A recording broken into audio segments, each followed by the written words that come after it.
Muito bem.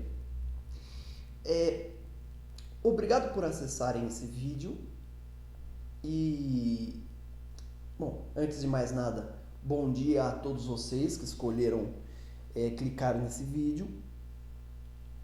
Antes de começar o conteúdo aqui desta aula, eu gostaria de convidá-los a acessar o conteúdo do nosso site, que está aí na descrição. Se for do seu interesse, se você se alegrar com essa aula, eu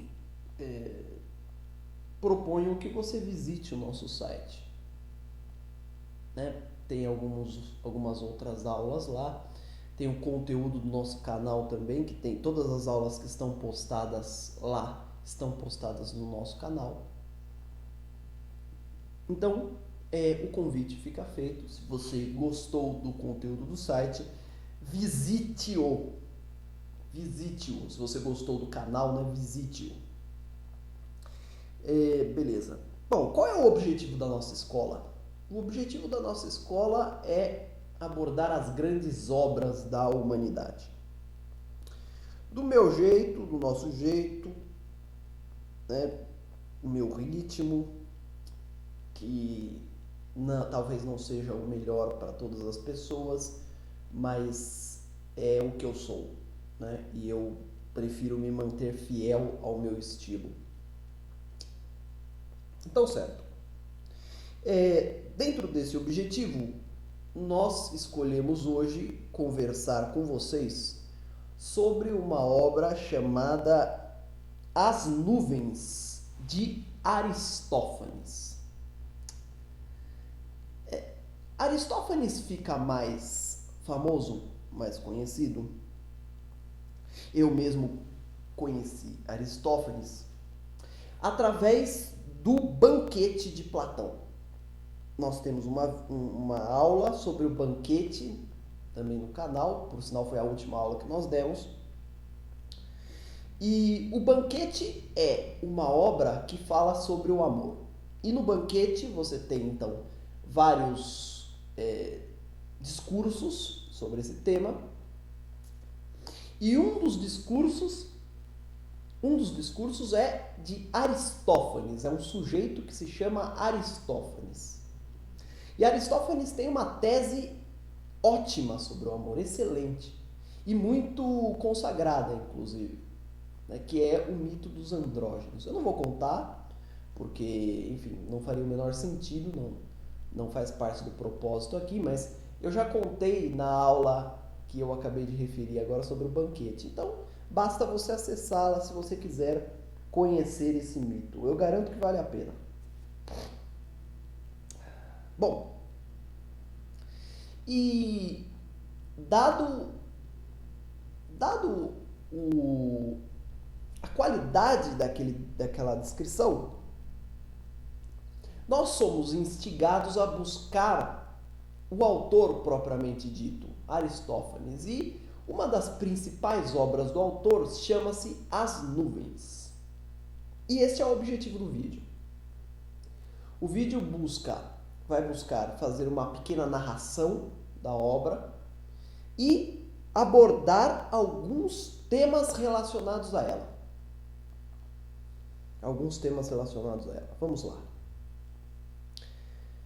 Bom, para começar nossa conversa aqui, nós poderíamos fazer uma breve apresentação dizendo que Aristófanes era um comediante. Já vamos começar aqui a classificá-lo. Aristófanes era um comediante grego. Aristófanes viveu ali mais ou menos junto com Sócrates, no século V a.C. E Aristófanes tem comédias famosíssimas, E uma das comédias, a análise de hoje, chama-se As Nuvens. Esta comédia foi encenada por Aristófanes num festival que houve em um determinado período na Grécia, chamado Os Grandes Dionísios.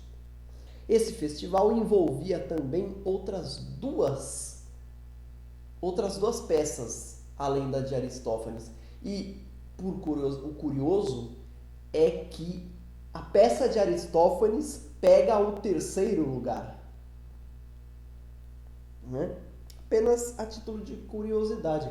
Haviam 3 peças, a de Aristófanes era uma delas e ela ganha o terceiro lugar. Quer dizer, no fundo ela fica em último colocado. Mas mesmo assim, eu escolhi falar sobre ela porque, além de ser uma peça muito gostosa de ser lida, é uma peça divertidíssima. Divertidíssima. Então, olha, se vocês querem um conselho, eu sei que conselho, se fosse bom a gente vendia, não é? Mas, bom, se você quer um conselho, eu vou te dar um. Faça o seguinte, estude alguma coisa sobre Sócrates, sobre a filosofia socrática, Platão, etc. E se você já tiver algum conhecimento sobre esse autor, Sócrates, vá ler a peça em questão. Vá ler Aristófanes, As Nuvens. Essa peça está disponível gratuitamente na internet. E por que eu digo que seria excelente que você conhecesse Sócrates antes de conhecer esta peça? Porque a obra As Nuvens, ela faz uma grande sátira da figura de Sócrates. Então, já para entrar aqui na análise da obra, a obra de Aristófanes, esta obra de Aristófanes especificamente, ela tem 2 grandes objetivos. O primeiro objetivo é expor uma discussão entre a educação tradicional praticada ali na época, né? O que eles consideravam educação tradicional, contra a educação sofista. Essa era a discussão. E Aristófanes toma partido da educação tradicional, dizendo que os sofistas estão destruindo, na verdade, todo o espírito de amizade que existia na comunidade grega. Mas isso é para mais tarde. O que fica um dos tópicos da obra é a discussão entre a educação tradicional versus a educação dada pelos sofistas. Agora, o ponto mais curioso da obra, o ponto mais engraçado da obra, é que, além disso, a obra se dedica a tirar sarro de forma escancarada da figura de Sócrates. Se você quiser que eu diga de outro modo, eu digo, a obra se dedica a esculachar Sócrates. Vocês sabem que eu comecei dizendo que Aristófanes era um comediante? E o que significa exatamente isso? Vejam só. No teatro grego existem 2 principais modalidades: a tragédia e a comédia. A tragédia tem como referência o objetivo de exaltar os grandes feitos dos heróis, mostrar as grandes figuras de uma maneira mais virtuosa do que elas realmente são. É uma coisa bem geral. Ao contrário, a comédia tem o objetivo de mostrar as grandes figuras caricaturadas, ridicularizadas. Então a comédia adora fazer isso, pegar um grande nome e tirar um barato desse grande nome. Você sabe, antes de dar essa aula eu estava pensando aqui comigo e eu me lembrei muito do Cacete Planeta. né?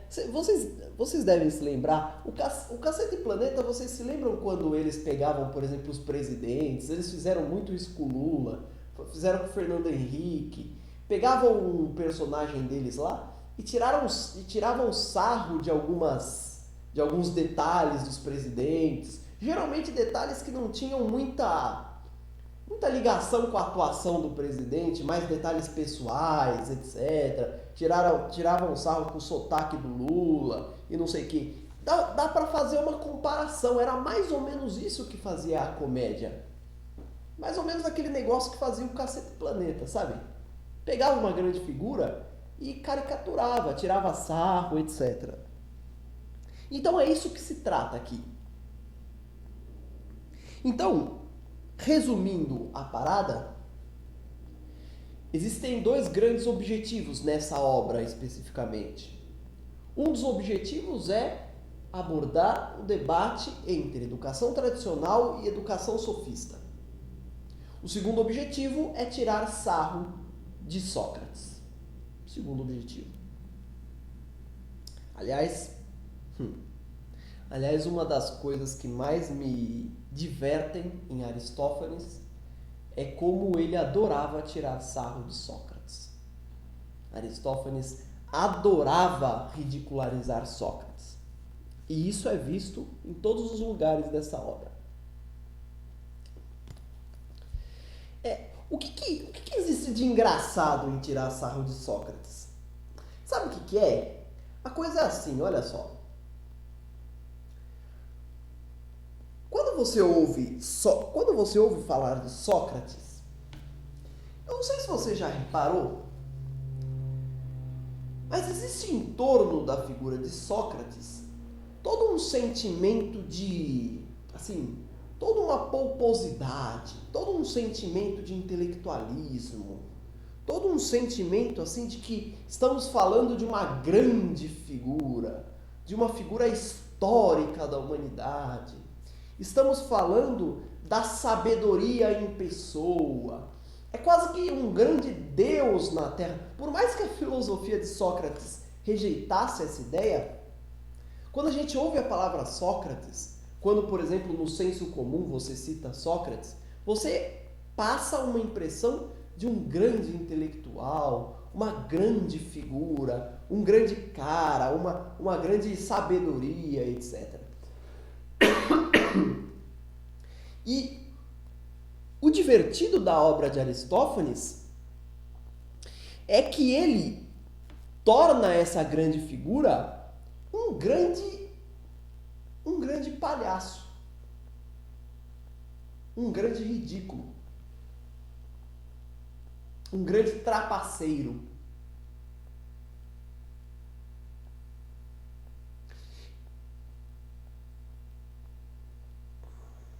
O Sócrates de Aristófanes era um Sócrates trapaceiro. O Sócrates de Aristófanes era um Sócrates embusteiro. O Sócrates de Aristófanes era um charlatão. Era um palavroso. Era um calhorda. Um sem vergonha de carteirinha. O Sócrates que é apresentado por Aristófanes é muito diferente do Sócrates que a gente lê em Platão, etc, etc. Quando a gente lê esses autores que ficam puxando o saco de Sócrates, e depois a gente vê Aristófanes, são dois personagens diferentes. A ponto de Aristófanes botar Sócrates como o líder do grupo dos sofistas. Vocês sabem, ou devem saber, que em toda a obra de Platão, por exemplo, Sócrates é apresentado como o inimigo dos sofistas. A todo momento apresenta-se um debate entre Sócrates e os sofistas. Mas aqui em Aristófanes, Sócrates é apresentado como o líder dos sofistas. Sócrates é apresentado como o grande chefe dos sofistas. Um grande aliado. O grande representante dos sofistas. E disso, você pode tirar duas conclusões. A primeira conclusão é que Aristófanes escolheu assim simplesmente porque Sócrates era a grande figura da época. Só por isso. Só pela notoriedade dele. Ele escolheu uma figura de impacto apenas pela repercussão que teria. Isso é uma abordagem. Agora, a segunda abordagem que você poderia fazer é a de que Aristófanes escolheu Sócrates para ocupar o posto de representante dos sofistas, porque no fundo Aristófanes acreditava que Sócrates não era muito diferente deles. No fundo, Aristófanes devia acreditar que Sócrates, com a sua filosofia ardilosa, no fundo queria a mesma coisa que os sofistas. Persuadir as pessoas, enganar as pessoas, trazer as pessoas para o seu lado, ganhar aplausos, ganhar notoriedade, ganhar respeito público, ganhar importância, dar importância à sua vida medíocre.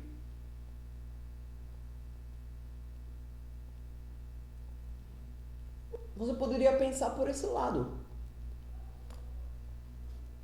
Porque, cá entre nós, minha gente, cá entre nós, o Sócrates de Aristófanes é um Sócrates trapaceiro e embusteiro. Por que trapaceiro? Porque é um homem que no fundo, inventa toda essa parafernália de mundo das ideias, de mundo... O mundo sensível não é uma ilusão, o mundo sensível é uma sombra, o mundo real é o mundo das ideias, que só ele sabe que existe, que só ele se conhece, que só ele consegue ter uma noção do que é. O mundo real você tem que usar a sua razão, o seu pensamento, esse palavreado de Sócrates, todo esse arcabouço de ideologias de Sócrates, no fundo você poderia pensar que tudo isso não passa de uma grande tolice, de uma grande armadilha para dar a Sócrates a importância que ele não teria se ele não fizesse isso. Quer dizer, no fundo, inconscientemente, Sócrates sabia que ele era um merda. Sócrates sabia que era um merda. E o que significa ser um merda? Significa que ele sabia que ele não tinha condições de competir com os sofistas. De competir com os artistas. Sócrates, no fundo, tinha ciência de que ele não tinha como competir pelo público com Aristófanes. Aristófanes era boa pinta. Aristófanes era bonitão. Aristófanes se vestia bem. Aristófanes cuidava da aparência. Aristófanes tinha roupas belas. Aristófanes era engraçado. Aristófanes tinha criatividade, falava bem. Tinha fama, tinha dinheiro. E Sócrates? Como era Sócrates? Vamos responder. Sócrates era feio. Sócrates era ruim. Sócrates era chato. Sócrates era pobre, um pobretão. Sócrates não tinha a menor higiene, nem tomava banho, Sócrates. Sócrates andava descalço. A aparência de Sócrates era absolutamente desagradável. Sócrates era uma figura desagradável. Quando Sócrates andava nas ruas, as pessoas olhavam com pena a Sócrates. Sócrates não tinha nada, não tinha dinheiro, não tinha riqueza, não tinha fama, não tinha porra nenhuma. E ele sabia, Sócrates sabia, que nunca teria condições de competir com os grandes artistas. Então o que ele fez? A grande trapaça do século. Ele inventou um outro mundo, o mundo das ideias. E naquele mundo ele era o rei. Naquele mundo ele era o destaque. No mundo que ele inventou e que só ele sabia que existia, naquele mundo ele era o grande aplaudido. No mundo real? Bom, no mundo real ele se fudia. E o que restou a Sócrates? Criar um mundo das ideias e dizer que a verdade estava lá e não aqui.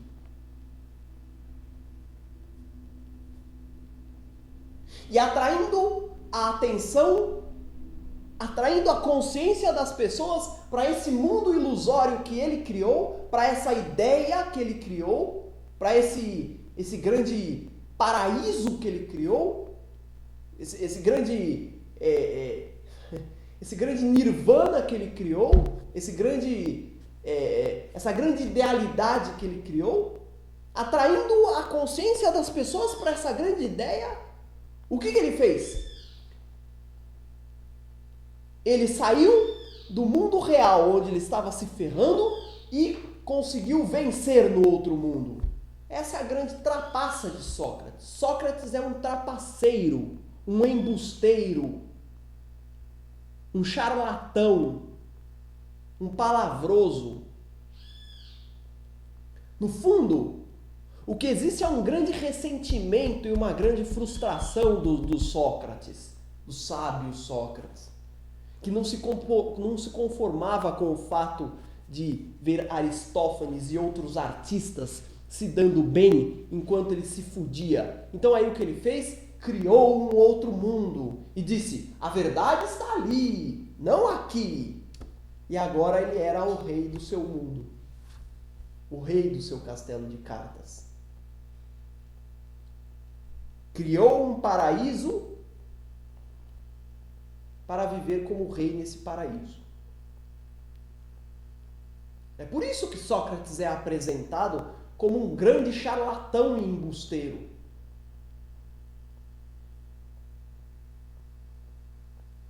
Sabendo das suas limitações, cria um paraíso onde ele pode se destacar, onde ele pode ser ouvido. E aí, um sujeito que na cidade era um merda, não tinha atenção de ninguém, era horroroso, horripilante, aparência medonha, pobre, feio, mal vestido, sujo, pé descalço. Agora esse indivíduo, ele tem a atenção das pessoas. Ele chama a atenção das pessoas. As pessoas passam a olhar para ele. Essa é a grande trapaça que Sócrates fez na história. Grande trapaça.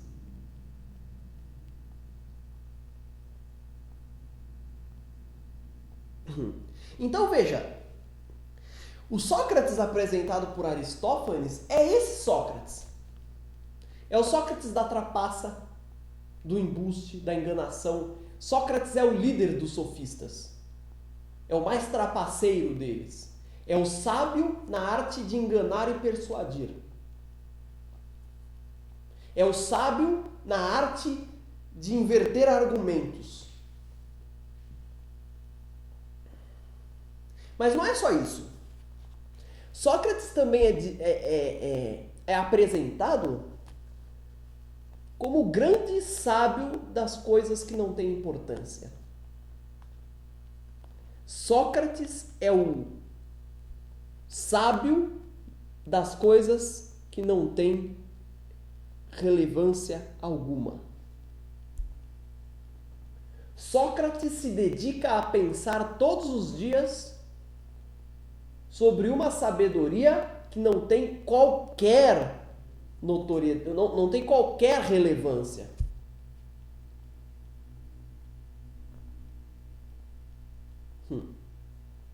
É notável a parte da obra que nós vamos narrar a obra inteira. É notável a parte da obra em que Sócrates é procurado para resolver os problemas e Sócrates simplesmente ensina coisas que não têm a menor importância.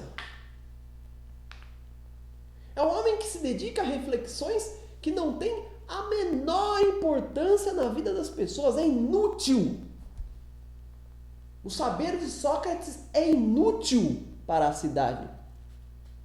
Ele só é útil para alguém. O próprio Sócrates. O único que se beneficia com a sabedoria de Sócrates é o próprio Sócrates, que ganha, sendo medíocre, ganha aplausos, ganha atenção, ganha fama. Porque de resto, a sabedoria de Sócrates não serve para pica nenhuma. Então Sócrates é visto como um grande embromador, um grande especulador das coisas inúteis. Sócrates é o grande cultuador das nuvens. E aí vem o nome da obra, As Nuvens. O que são as nuvens? São as deusas cultuadas por Sócrates. Porque o que é uma nuvem? É um nada, né? A nuvem é uma fumaça. É uma grande cortina de fumaça. É uma fumaça. É o puro ar. É um nada. É o que cultua Sócrates. Uma fumaça. É o que cultuam os sofistas. Fumaça. Fumaça. Os sofistas querem transformar o mundo em fumaça.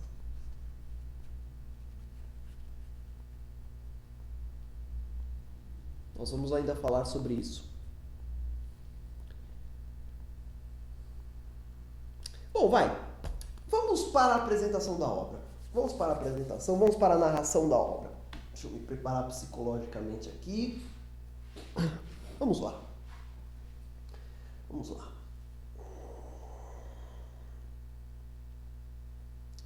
Certo. Olha, a obra começa com dois personagens. Então a obra começa com um camarada chamado Estrepsíades. É o nome dele. O nome dele é Estrepsíades. Como eu não vou conseguir ficar falando esse nome toda hora, eu vou chamar o cara de Estré. Eu vou dar uma reduzida aqui para facilitar. Estré é um camponês pobre, um pobre dono de hábitos rústicos, hábitos simples, um homem de pouquíssimas posses, um homem bastante humilde. Vocês já podem imaginar a figura. E Estré tem um filho que se chama Fidípides. E Fidípides, para nós, vai ser chamado carinhosamente de Fide. Pois bem,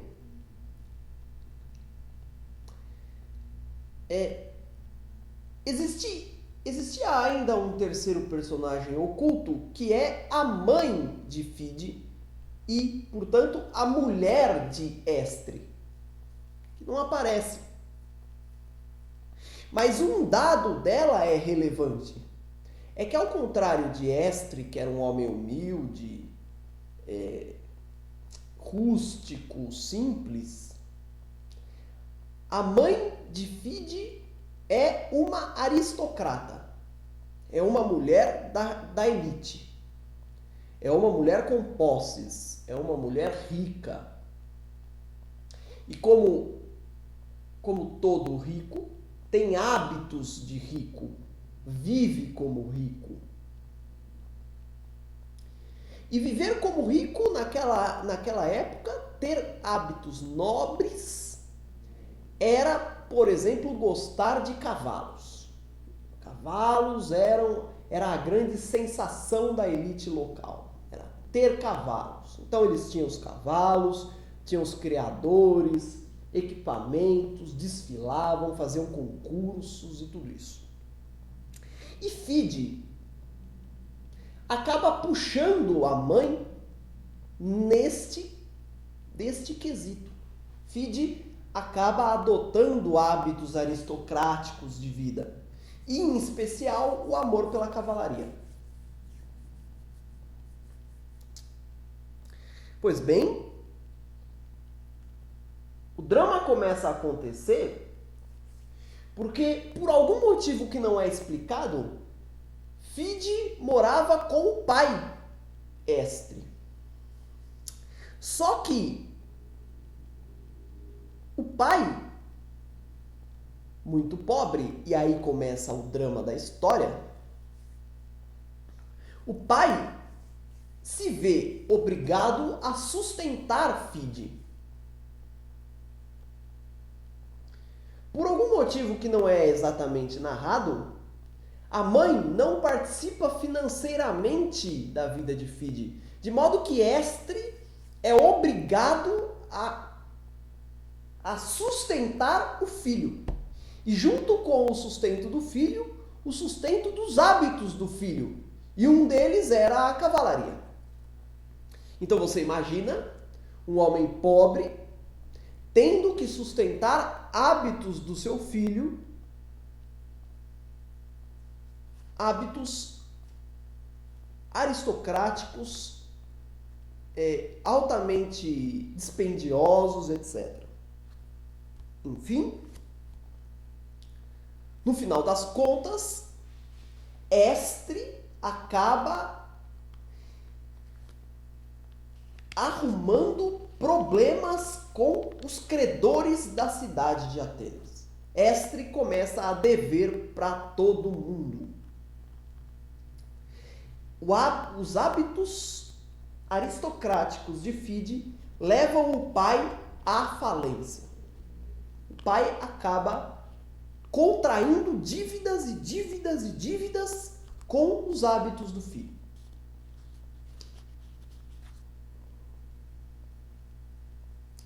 Este problema financeiro do pai é o estopim para tudo o que vai acontecer na história. Então a história começa a partir do ponto, né? A história começa com Estre e Fide dormindo durante a noite numa mesma casa, em camas separadas. E Estre rola pela cama sem conseguir pegar no sono. Estre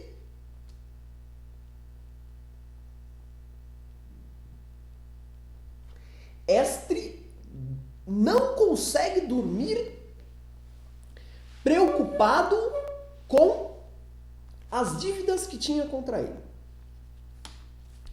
E Estre acorda no meio da noite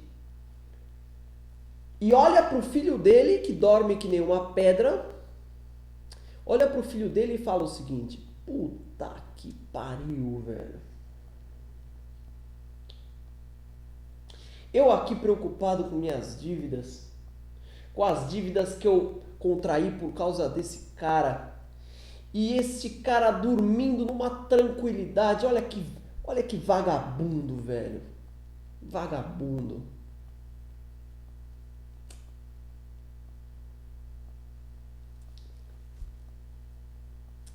Estre passa esta noite sem conseguir dormir.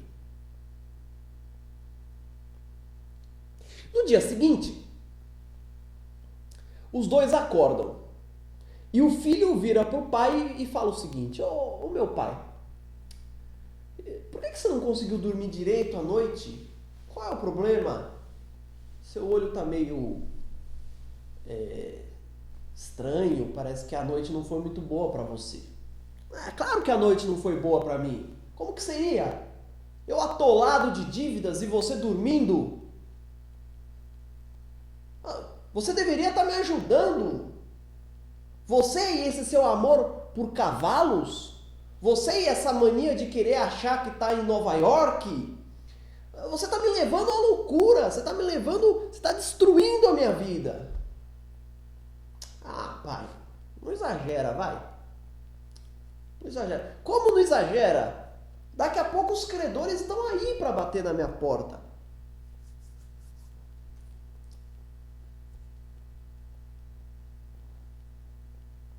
Mas aí, Estre se lembra de uma coisa. Próximo à sua casa, a alguns quarteirões da sua casa, havia um local chamado pensatório.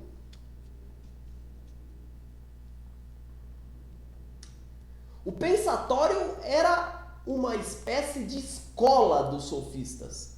Era um espaço onde os sofistas ficavam. E pensando neste local, Estre tem uma ideia magnífica. E Estre vira para o filho e fala o seguinte: olha, eu ouvi dizer que ali naquele local parece que ficam uns sujeitos que são muito bons assim em lidar com esse tipo de problema, sabe? Parece que ali naquele local ficam os grandes sábios da cidade, os grandes professores da cidade, e entre muitas coisas, parece que eles ensinam a arte da persuasão, a arte do convencimento. E quem sabe se eu tiver a posse dessa arte, ou você, meu filho, quem sabe se algum de nós não aprender essa arte, será que nós não poderemos nos livrar desse meu probleminha, não? Então Estre cogita ir ao pensatório para buscar uma solução a esse problema. No fundo, o que Estre queria era aprender a arte da persuasão para poder persuadir os seus credores de que no fundo a dívida não existia. Ou, no fim, para persuadir os juízes, caso ele fosse ao tribunal, de que a dívida era ilegítima, qualquer coisa desse tipo. O que ele queria era se livrar do problema que ele tinha conseguido.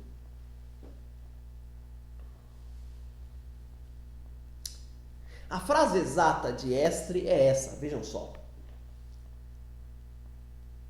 Ali, meu caro filho, vivem homens sábios, professores, e mediante pagamento, naturalmente, eles oferecem um curso chamado O Meio de Vencer Demandas. É um meio honesto, enquanto for possível. Então, nesse momento, Aristófanes já vai dando o tom do que é, de fato, a educação sofista. uma educação honesta, enquanto for possível. O que significa dizer que, quando não for mais possível, a desonestidade se torna uma alternativa.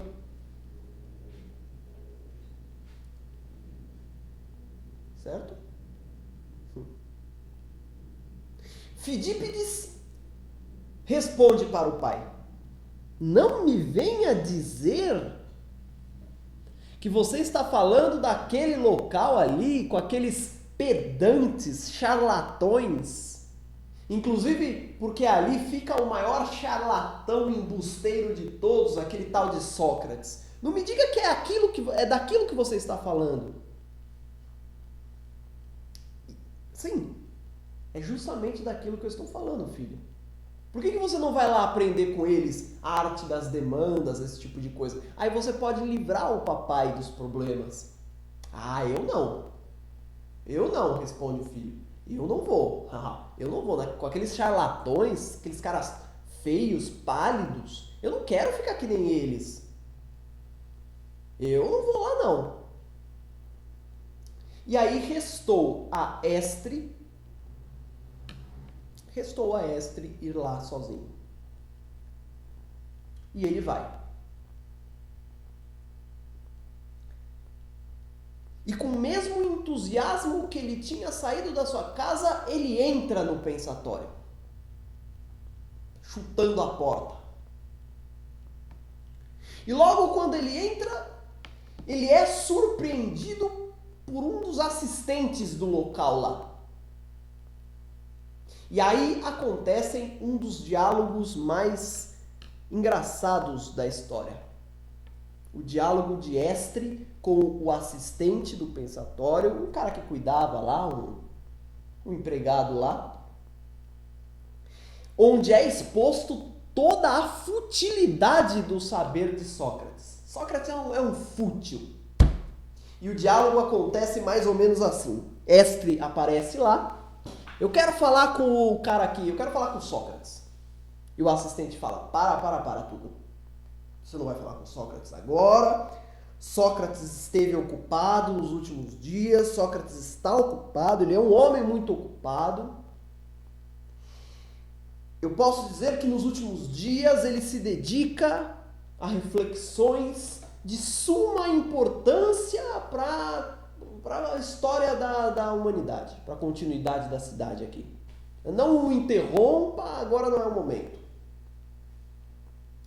Mas o que de tão importante pensa Sócrates?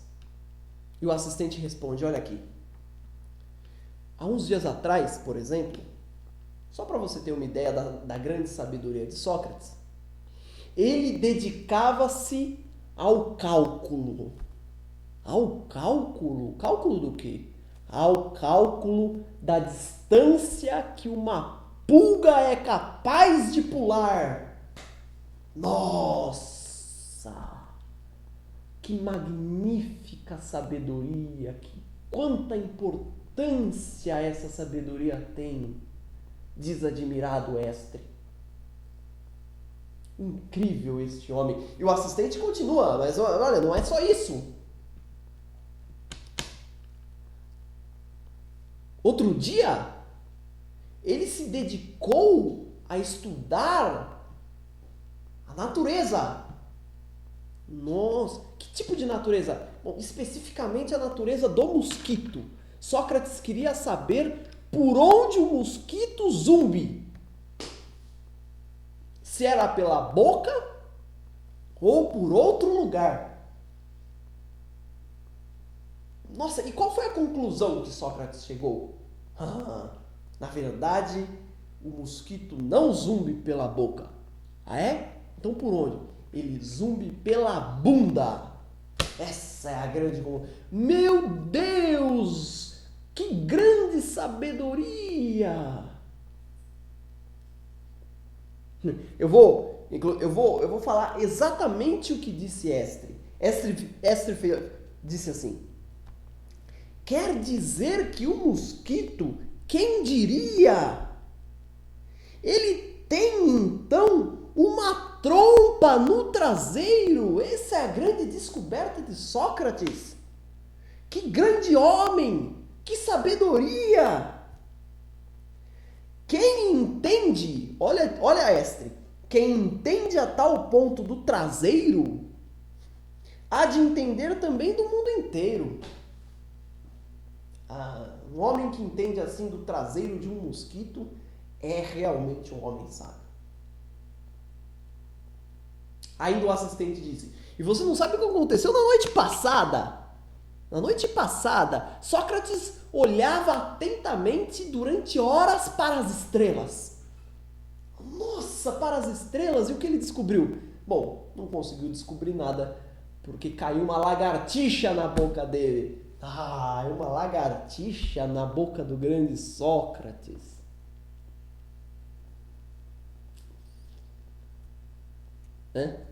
Aristófanes expondo as futilidades de Sócrates. O que importa, né? Então aí, neste momento da obra, enquanto Estre conversava com o assistente, surge o grande sábio. Né? E surge de uma maneira apoteótica. Sócrates aparece dentro de um cesto, com flores ao seu redor, fumaça, gelo seco, e tudo que poderia abrilhantar o aparecimento de Sócrates acontece naquele local. E Sócrates desce do seu palanque e pergunta assim, quem é este intruso? Quem é esse fulano aí? Meu grande sábio Sócrates, este é Estre. Ele tem um problema, ele quer que a gente ajude ele a resolver o problema. E Estre, Sócrates, qual é o seu grande problema? Sabe o que é, grande mestre Sócrates? Primeiro, é uma honra conhecê-lo. Sabe o que é ter um problema com uma dívida? E, no fundo, eu quero me tornar um grande matreiro. Eu quero aprender a arte da persuasão. A frase de Estre é exatamente essa. Eu desejo simplesmente que minha língua seja a mais matreira de toda a Grécia. Eu desejo aprender a ser um sofista. Eu desejo ser um sofista. Eu me entregarei aos seus aprendizados, grande Sócrates. Eu desejo que no final da minha jornada aqui, este velho Estre nunca mais exista e surja um novo Estre. Um Estre que agora acredite no poder da mentira. Um Estre um Estre palavroso, parlapatão, embusteiro. Um Estre sem vergonha, um charlatão, um descarado, um mentiroso maldoso. É isto que eu quero que surja. Eu quero ser um sofista. Eu quero ser um palha, um safado, um embromador.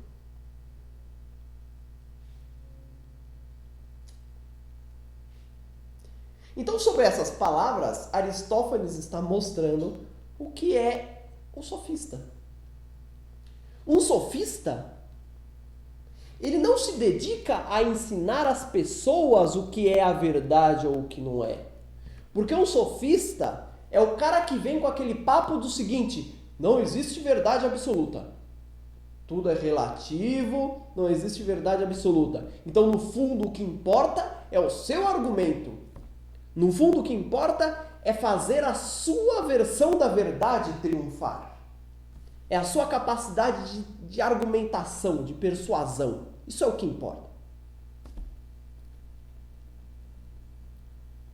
E Estre queria isso. E Estre acreditava que com essa arte, com o domínio desta técnica, poderia vencer aqueles credores que iriam lhe cobrar. Pois bem,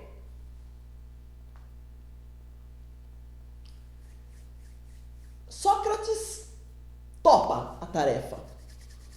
Mas Sócrates diz o seguinte: olha, calma aí, meu amigo. Não é assim que você vai entrando aqui. Primeiro, você tem dinheiro para pagar? Você tem pagamento? E Estre acaba dando lá um pertence que ele tinha. Tá bom. Segundo, nós vamos ter que se transformar num novo homem.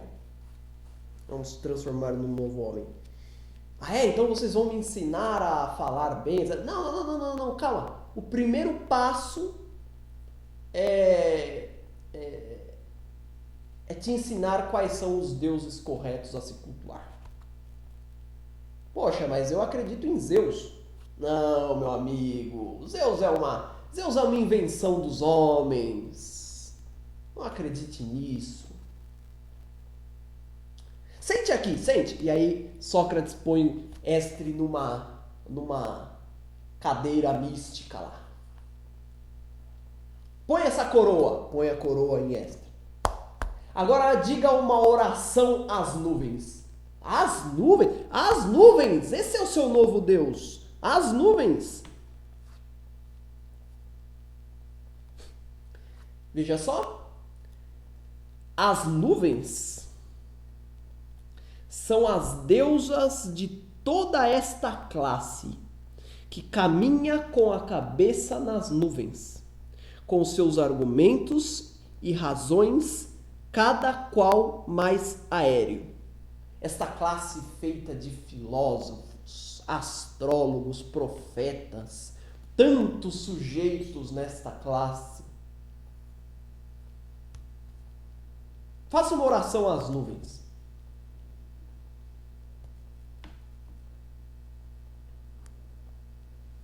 Aí Estre faz lá. Muito bem, muito bem. Agora o próximo passo. Agora você venha comigo. Você venha comigo e vamos estudar. E aí nesse momento acontece um corte na peça. Estre entra com Sócrates num canto qualquer lá e supostamente acontece um corte temporal e em alguns... no tempo da peça, em dias depois, surge novamente Sócrates gritando: puta que pariu! Eu não aguento mais!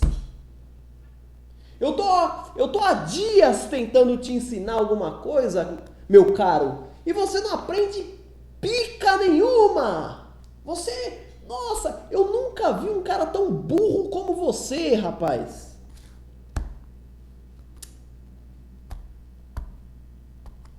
E Estre retruca: porra, mas você só me ensina inutilidades.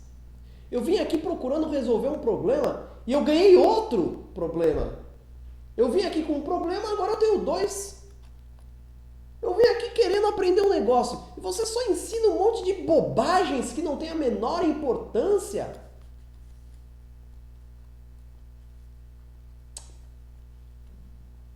Você quer saber? Vai embora da minha escola, vai, de Sócrates. Vai embora, vai embora. Você não merece meu aprendizado. Né? E Estre sai meio desapontado. Pô, não aprendi nada com esse cara, assim. Talvez ele seja charlatão, como meu filho tem falado, não sei o quê. Mas, no fundo, Estre ainda acredita que a escola seria o único jeito de escapar dos credores. Então Estre volta para casa e convence o filho, Fide, a ir na escola. Meu filho, você tem que ir lá. Você tem que ir lá. Eu não consegui aprender, eu sou muito burro, não dá. Eu sou uma anta. Mas você, meu filho, tem que aprender. Vá aprender aquela arte daqueles homens. E Fide fala assim: mas eu gosto das minhas tradições, entendeu? Eu gosto do meu mundo. Eu gosto das minhas tradições. Eu gosto de acreditar na verdade, na honra, na palavra. Não, meu filho, vai lá, você precisa ajudar o seu pai, vai lá, vai aprender. E Estre leva Fide para a escola. Olha onde vai parando essa história. Fide se apresenta a Sócrates e Sócrates manda uma ótima. Ao ver o filho de Estre, Sócrates fala uma coisa mais ou menos assim: puxa vida, se o pai já era burro, como esperar que este moleque aprenda a arte do falso testemunho, do subterfúgio, da difamação? Mas enfim, vem aqui, moleque. Chama a filha. Filho se apresenta. Olha aqui, garoto. Existem dois tipos de conhecimento, explica Sócrates. Existe o conhecimento dos valores, existe assim, o aprendizado de valores, do respeito à família, do respeito às leis, da educação, do respeito ao pai e mãe, aos mais velhos, do respeito à honra, da palavra, da honestidade. Pois é, se você quer isso, vai procurar outro lugar. Porque aqui, garoto, aqui a gente ensina a educação sofista. Aqui a gente vai te transformar no enganador. Nós, sofistas, acreditamos no seguinte: o mundo é relativo, cara. O mundo é feito de opiniões. Não há uma verdade absoluta no mundo. Então, no fundo, nós estamos aqui para te ensinar a enganar e convencer as pessoas. E olha, vai por mim. Isso vai te trazer grandes benefícios, cara. Sabe por quê? Porque aquele cara que respeita, que acredita na justiça, esse cara é feito de trouxa toda hora. Esse cara é um idiota. Ele é um otário. Não acredite nessas coisas. Você deve fazer o que é melhor para você. Você deve fazer você deve procurar se dar bem. É isso que você tem que fazer. Não fique se preocupando muito com valores, etc. Se você ficar aqui na nossa escola e aprender com a gente vai te ensinar a ser assim. Se você quer outro tipo de coisa, vai procurar. E Fide, que era jovem, se entusiasma com as promessas sofistas, se deixa levar pelo palavreado sofista, pelos encantamentos da serpente sofista e aceita ser ensinado pelo grande sábio sofista Sócrates. E em poucos dias, Fide aprende tão rápido que se torna um dos grandes sofistas da cidade. Fide entra no pensatório X e sai Y. Fide sai completamente transformado. Aquela educação tradicional que havia sim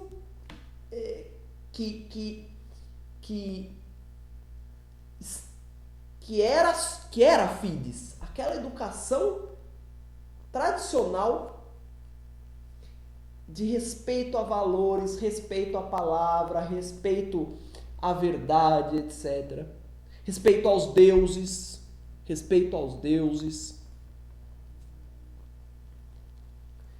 Essa educação é substituída pelo sofisma, pela educação da mentira, pela educação de que tudo é relativo, pela educação de que não há verdades absolutas, pela educação onde os únicos deuses são as nuvens.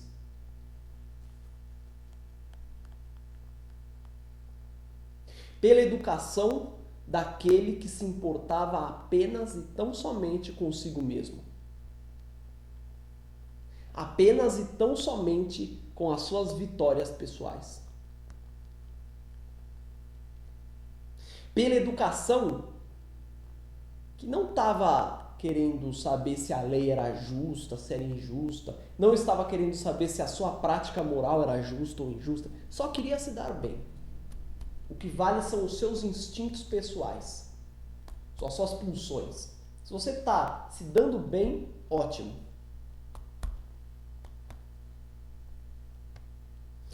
E Fide reencontra o pai.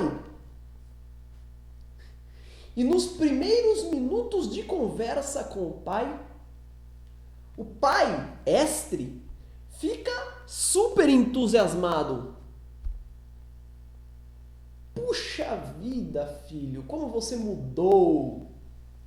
Agora, com a sua nova sabedoria, credor nenhum vai me encher o saco. Credor nenhum vai arrancar minha pele. Com você ao meu lado, com você me representando nos tribunais, ninguém vai fazer coisa alguma contra mim. Lei nenhuma vai me segurar. Injustiça nenhuma será proibida para mim. Com você do meu lado, eu estou protegido contra qualquer injustiça e lei, porque você é capaz de dar a volta em qualquer uma dessas coisas. Com o seu poder da palavra e da persuasão, você é capaz de provar qualquer coisa a qualquer um. E convencido disso, Estre recebe o primeiro credor. Então, no dia marcado lá, o credor bate na porta, Estre atende, ele fala: "Ô, cadê o meu dinheiro? Você esqueceu da dívida que você tinha?" E Estre dá uma de João Bom. "Oh, dinheiro? Que dinheiro? Eu não lembro de nada, não." "Você não lembra de nada? Mas que cara de pau, você estava me devendo, você comprou os negócios lá pro cavalo do seu filho, que você disse que era. Agora você tem que pagar." "Pagar? Eu não lembro, não." "Mas olha, se você tiver alguma dúvida, vai procurar seus direitos, vai. Vai procurar seus direitos, vai lá, vai lá, vai lá." Chega o segundo credor com o mesmo papo. E Estre desafia. "Eu não estou devendo nada. Pode procurar seus direitos, fica à vontade." "Fica à vontade, você acha que você tem direito a alguma coisa? Vai lá." Confiante no triunfo da injustiça, Estre vai desafiando. Vai procurar. Vai procurar. E eles vão procurar. Eles entram na justiça lá. E o julgamento é marcado. Os credores de um lado, Estre e seu filho sofista do outro. O julgamento começa. Falam os credores. Chega a vez de Estre, Fide se apresenta para falar. E Fide dá um caldo nos credores. Fide dá uma volta nos credores. Fide destrói todas as argumentações dos credores. Fide usa todo o seu poder de sofista e vai destruindo uma a uma as acusações que existiam contra o pai. E Fide, de uma forma arrasadora, convence o júri de que seu pai é inocente e consegue a vitória em favor do seu pai.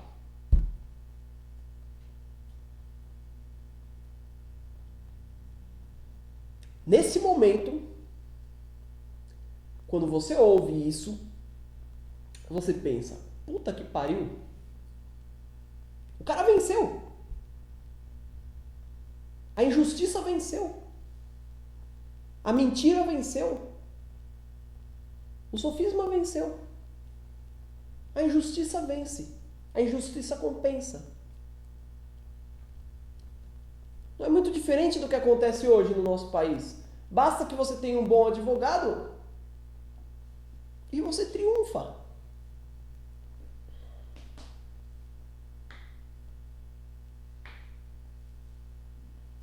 E aí você, nesse momento, você começa a se perguntar assim, poxa, mas esse era uma peça para mostrar que a educação sofista era uma porcaria? Mas, porra, ela ganhou. Estre e Fide voltam para casa contentes e felizes, cantando, etc. E Estre fica tão feliz que resolve dar uma festa na casa dele. E reúne a família. Reúne os amigos, bastante comida. Bastante não, porque ele era pobre, mas alguma comida, etc. E a festa rolando. Como eles não eram bobos, devia ter um vinhozinho ali, né? Uma comidinha aqui, né? Um tutu de feijão, aquela coisa básica, não sei o quê. E no meio da festa, Fide começa a criticar as tradições da família. Alguém da família vai pegar algum instrumento para tocar e Fide critica.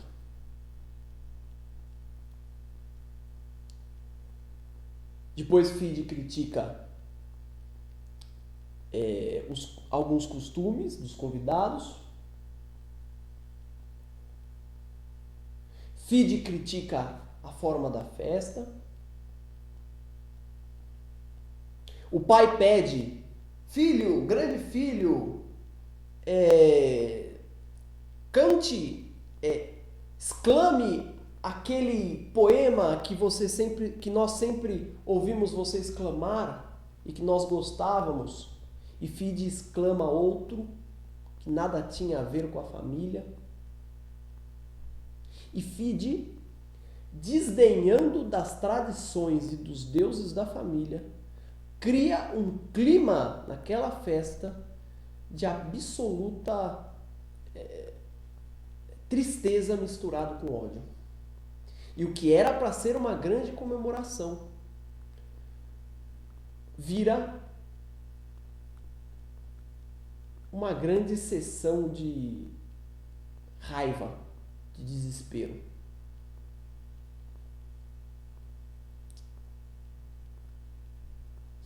O garoto, que tinha sido educado para ser um sofista, ele não era só um sofista da porta de casa para fora. Ele também era um sofista da porta de casa para dentro. E seria muita ingenuidade acreditar que alguém que se comportasse do lado de fora da casa de um jeito, se comportaria de outro jeito de forma diferente.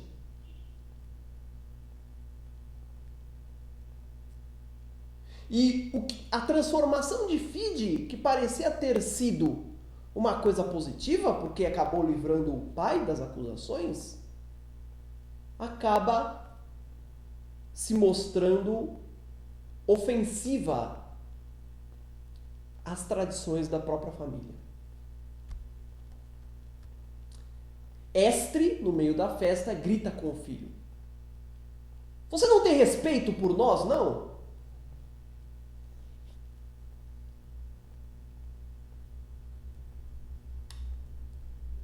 E Fide, que a esse ponto já tinha perdido qualquer referência de bem ou mal, porque é isso que acontece quando você resolve relativizar o mundo, dizer que não há verdades, que tudo é relativo, que tudo pode ser argumentado, você perde a referência de bem e mal. É isso que acontece, de justo e injusto.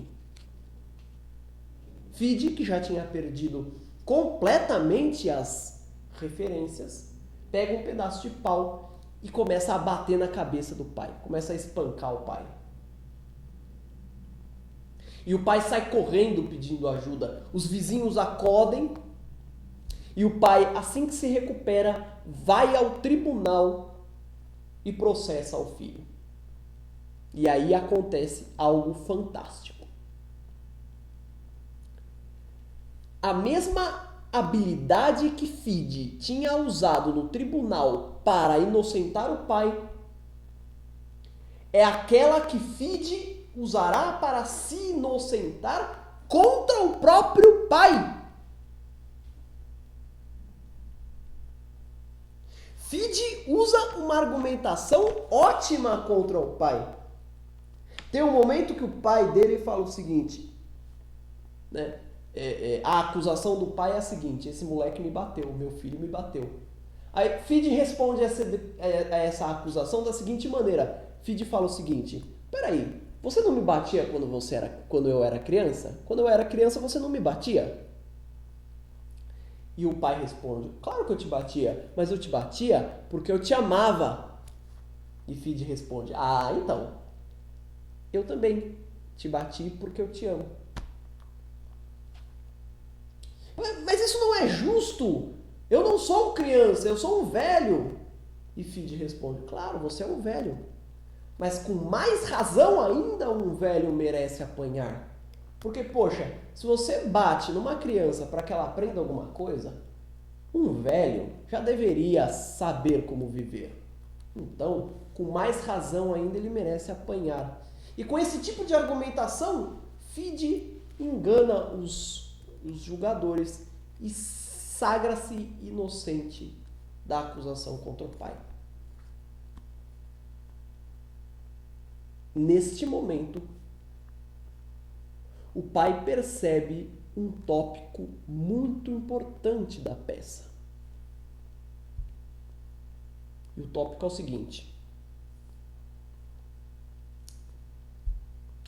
ao transformar-se em um monstro, o grande risco é passar a olhar o mundo com os olhos de um monstro. Eu vou repetir. Ao transformar-se em um monstro, o grande risco é olhar o mundo através dos olhos de um monstro.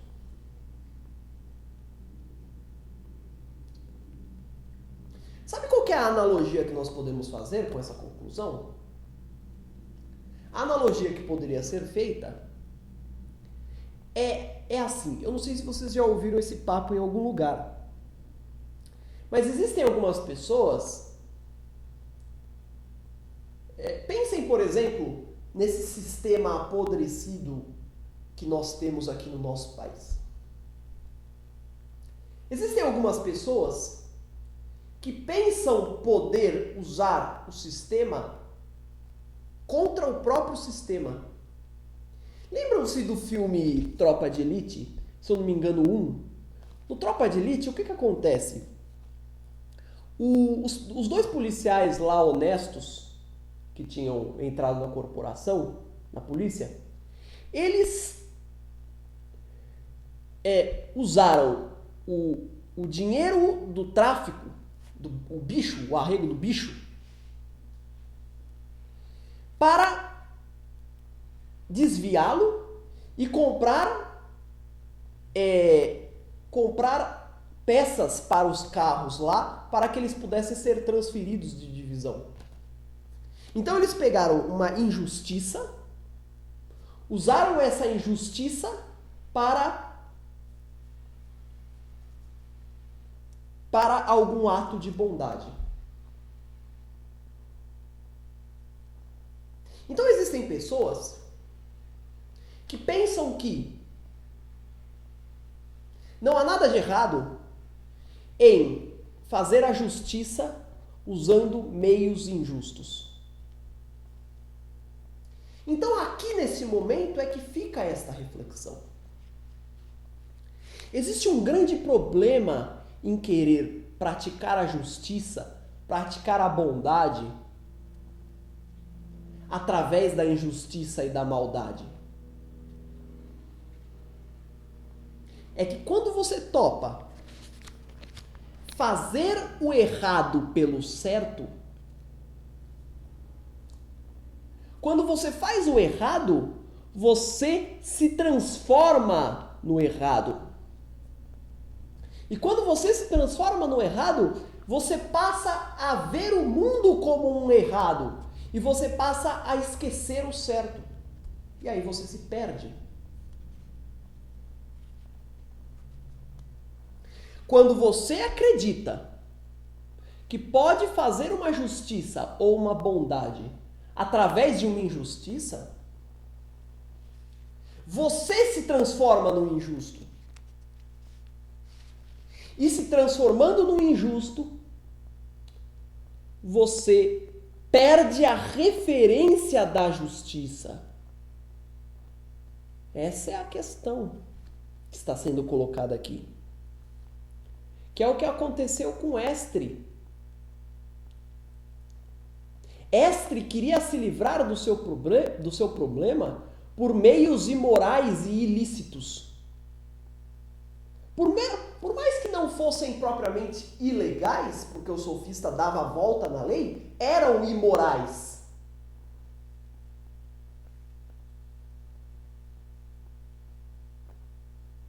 E o problema de você fazer algo imoral é que, contaminado pela imoralidade, você não consegue mais reconhecer a moralidade, a justiça, a bondade.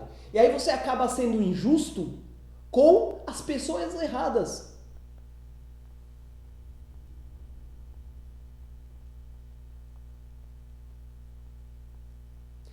Isso me faz lembrar muito uma frase de Nietzsche que diz assim: ao andar entre monstros, cuidado para não se transformar em um. Mais ou menos isso, né? Ao andar entre monstros, cuidado para não se transformar em um.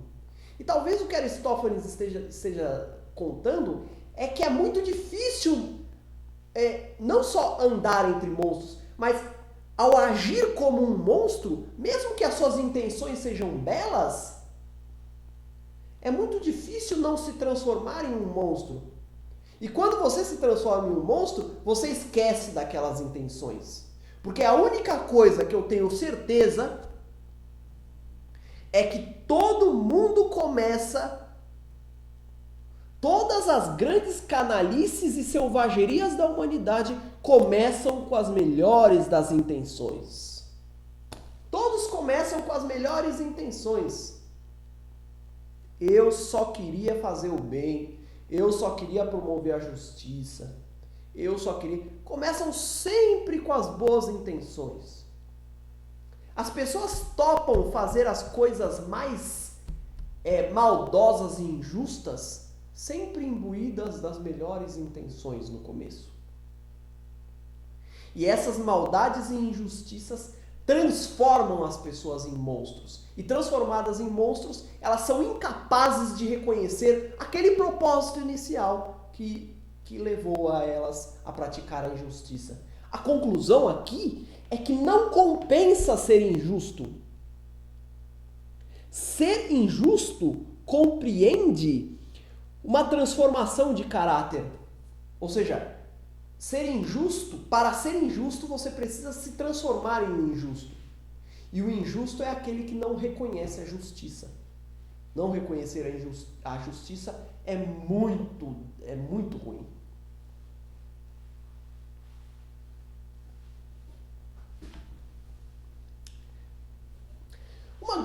Uma outra grande discussão desta obra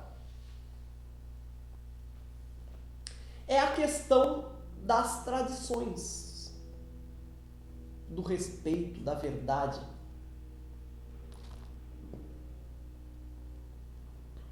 Existe um grande problema em você, por exemplo, resolver relativizar o mundo. Esse discurso sofista, que é um discurso que tem muita repercussão no Brasil, é o seguinte discurso: tudo é questão de opinião. No Brasil, tudo é questão de opinião. Eu tenho minha opinião, você tem a sua. Tudo é questão de opinião. Tudo é questão de umbigo. Cada um tem o seu. A verdade simplesmente não existe. Tudo é questão de opinião. É uma coisa louca o que acontece. Cai uma pedra ali. Não, eu não. Caiu a pedra ali? Não. Como não? Você não viu? Não, mas essa não é a minha opinião.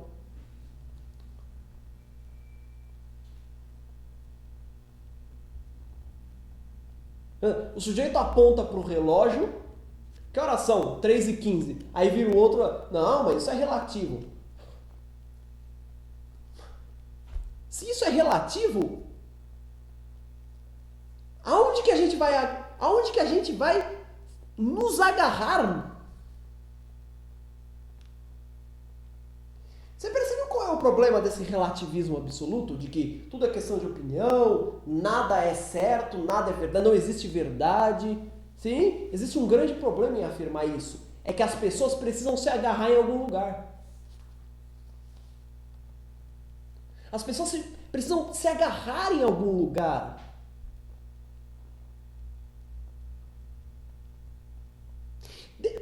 Depois que o julgamento entre Estre e Fide termina, Estre, desesperado, grita: como você pode fazer isso? Isso é ilegal. Você deve honrar seu pai e mãe, tal como é a lei. Então percebe, Estre agora grita pela lei absoluta, pelo respeito, etc., que ele mesmo ignorou. E depois Estre se queixa com as nuvens, aqueles deuses sofistas. E olha o que as nuvens respondem para Estre. Presta atenção. As nuvens falam bem assim, ó. É isto mesmo que nós somos. Nós, as nuvens. Insubstanciáveis nuvens, onde o homem constrói suas frágeis esperanças, brilhantes, tentadoras, mas formadas de puro ar. Veja, puro ar. As nuvens são formadas de puro ar. O que significa isso? Significa que quando você relativiza tudo, você não tem onde se segurar. Ou alguém se segura no puro ar. É um puro ar. O local onde os homens despejam suas frágeis esperanças é um puro ar. E é por isso que são frágeis as esperanças.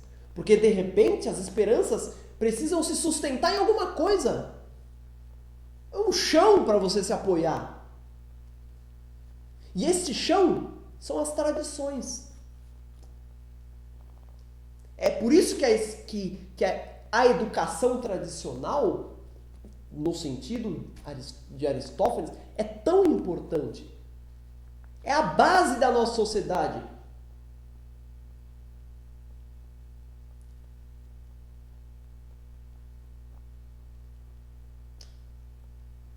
Então, a partir do momento que nós caímos na armadilha do relativismo absoluto, agora todo mundo pode fazer o que quiser.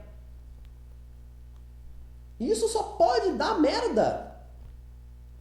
E vai acontecer coisas como essa. O cara bate no filho e é inocentado. Porque é assim. E se vocês estiverem ligando esse discurso a alguma coisa do cotidiano de vocês, perceba como essa peça é atual. Veja o adjetivo que as nuvens se dão no discurso que fazem a Estre. Somos miragens do desejo. Miragens do desejo, perceba.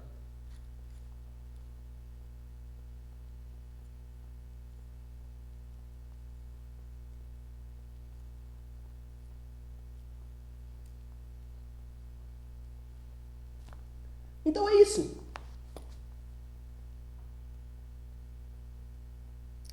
A lei e a tradição, elas não podem ser relativizadas absolutamente, sob pena de nós perdermos a mínima estrutura de organização da sociedade. a mínima estrutura. De repente eu desarticulo a família, eu desarticulo a lei não vale mais nada, a lei está a serviço dos poderosos, então ela tem que ser desrespeitada. O governo não manda nada, a escola tem que ser destruída, e o que sobra? O que organizará a sociedade? O que você põe no lugar para organizar a sociedade? Por quê? Porque se a lei e as tradições... Quando eu digo as tradições, gente, eu estou dizendo o quê? Eu estou dizendo todo o arcabouço de crenças que os nossos antepassados criaram, não mas para organizar a sociedade.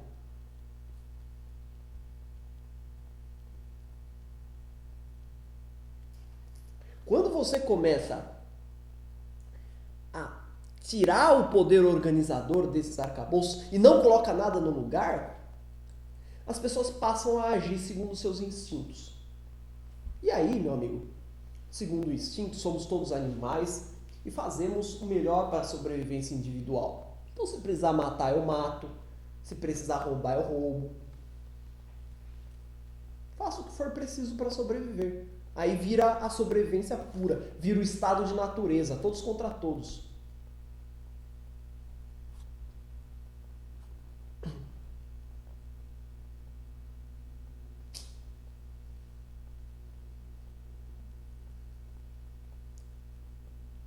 Então são esses alguns tópicos abordados pela obra. É claro que você vai achar outros, você pode achar outros.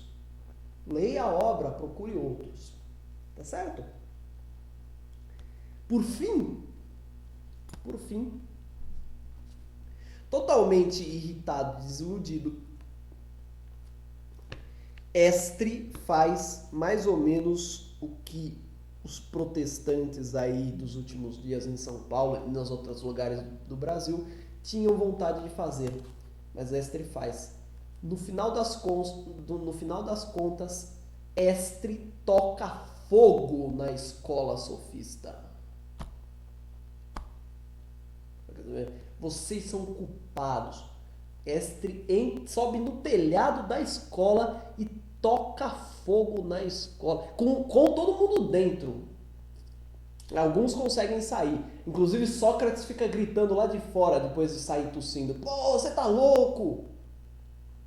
E Estre não tá nem aí mais.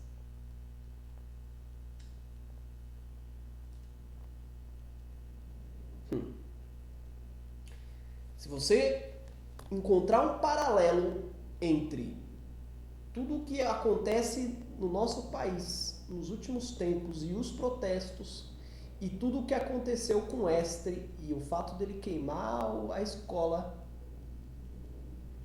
se você encontrar um paralelo, é uma mera coincidência.